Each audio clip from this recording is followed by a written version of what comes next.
दोस्तों नमस्कार, कैसे हैं आप लोग? उम्मीद करते हैं आप लोग बिल्कुल ठीक होंगे। दोस्तों गवर्नमेंट की तरफ से एक नई वैकेंसी निकल के सामने आई है जिसका नाम है आधार सुपरवाइजर रिक्रूटमेंट 2025। तो वैसे महिलाएं और पुरुष जो आधार सेक्टर में काम करना चाहते हैं, आधार सुपरवाइजर के रूप में काम करना चाहते हैं, आधार कार्ड बनाने और सुधार करने के क्रम में आप अपना सेवाएं देना चाहते हैं, वो लोग इसका आवेदन कर सकते हैं।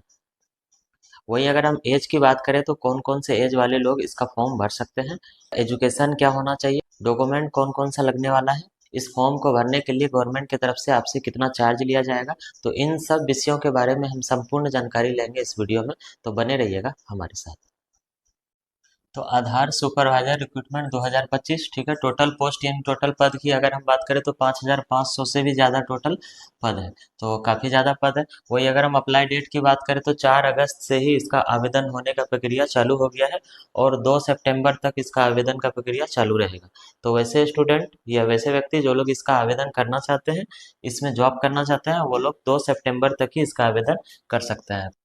पोस्ट नेम यानी पद नेम की हम बात करें तो आधार सुपरवाइजर और ऑपरेटर, दो पद है इसमें। एक आपका आधार सुपरवाइजर का पद मिलने वाला है, एक आपका ऑपरेटर का पद मिलने वाला है, ठीक है। वहीं अगर हम अप्लाई मोड की बात करें तो ऑनलाइन के माध्यम से आप इसका आवेदन कर सकते हैं, ठीक है। हु कैन अप्लाई, कौन कौन लोग इसका आवेदन कर सकते हैं, तो ऑल इंडिया में कहीं से भी अगर आप हैं तो आप इसका आवेदन कर सकते हैं। मेल और फीमेल यानी महिलाएं और पुरुष दोनों इसका आवेदन कर सकते हैं। वहीं अगर हम एज की बात करें तो एज की अगर हम बात करें तो मिनिमम एज आपका 18 वर्ष होना अनिवार्य है और मैक्सिमम आपका 40 वर्ष है, तभी आप इसका आवेदन कर सकते हैं। अगर आप इन दोनों के बीच में है, 18 से 40 के बीच में अगर आप आ रहे हैं तो आप इसका आवेदन कर सकते हैं, ठीक है। वहीं एजुकेशन क्वालिफिकेशन की अगर हम बात करें तो मिनिमम आपका 10th पास होना जरूरी है। अगर आप 12th हैं या ग्रेजुएशन है तो भी आप इसका आवेदन कर सकते हैं। इस फॉर्म को भरने के लिए एप्लीकेशन फी जो गवर्नमेंट की तरफ से निर्धारित किया गया है वो जनरल और ओबीसी के लिए भी आपका नील है, बिल्कुल जीरो लगने वाला है, और एससी एसटी के लिए भी आपका जीरो। यानी कि अगर आप किसी भी वर्ग से हैं, यानी जनरल से हैं, ओबीसी हैं या फिर एससी एसटी से हैं, तो आपका फी बिल्कुल नहीं लगने वाला है, आपके लिए फी सरकार नहीं ले रही है। तो इस फॉर्म को भरने के लिए आप बात करते हैं कौन कौन से दस्तावेज की आपको जरूरत पड़ने वाला है। तो सबसे पहले हम डॉक्यूमेंट की अगर हम बात करें, डॉक्यूमेंट की अगर हम बात करें तो आपको सबसे पहले एक आईडी प्रूफ के तौर पे आपका आधार कार्ड का जेरॉक्स लगने वाला है। उसके बाद कास्ट सर्टिफिकेट जिनका भी बना हुआ है तो ठीक है, नहीं तो आप बनवा सकते हैं, ठीक है। पासवर्ड साइज आपका फोटो लगने वाला है।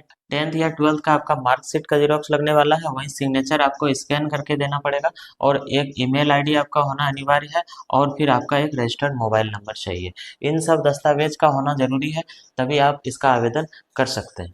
तो इस बात का ध्यान रहे कि 2 सितंबर तक ही इसका आवेदन लिया जाएगा। तो वैसे स्टूडेंट या फिर वैसे व्यक्ति जो लोग इसका आवेदन करना चाहते हैं, आधार सेक्टर में काम करना चाहते हैं, आधार सुपरवाइजर या फिर ऑपरेटर के पदों पे काम करना चाहते हैं, वो लोग इसका आवेदन कर सकते हैं। धन्यवाद।